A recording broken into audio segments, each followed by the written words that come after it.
When it's time through the winter to review the chassis, one of the important areas of review is ergonomic equipment. So let's start with clip-ons or the OEM bars.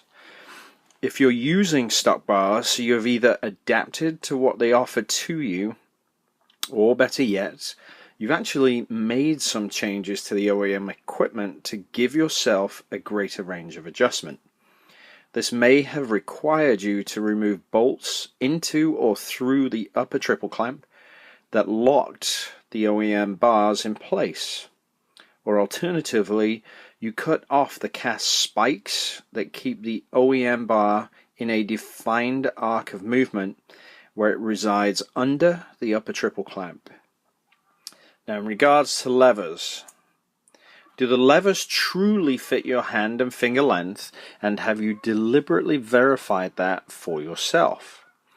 There are many standard length and short levers, all with different kinds of shape and ranges of adjustment.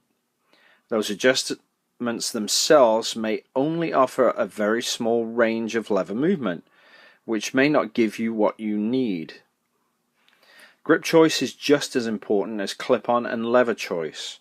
No two ways about that, and there are plenty of riders that tell you how much they are thrown off by the wrong grips.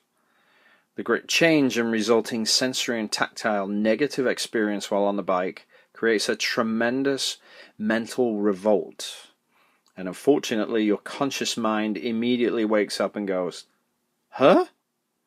Which of course takes a lot of attention away from what you're doing on track. Unacceptable in a race environment. The grips have to be as good a fit in your hand as boots are to your feet. Now let's move on to rear sets. Did the bike go down last year or fall off the rear stand? Even once? Due to the wonderful weight-saving merry-go-round manufacturers have been on for over a decade now, even the smallest fall will bend something. There are some pretty significant repercussions from being lax in not reviewing damage done with a very careful eye. So, have you checked the frame tabs to see if they are bent? They can be removed and others welded in place. Under no circumstances should you compromise on this, especially if the paint has flaked away or there are visible cracks. That is just flat out too much risk. Catch the full podcast at davemosstuning.com.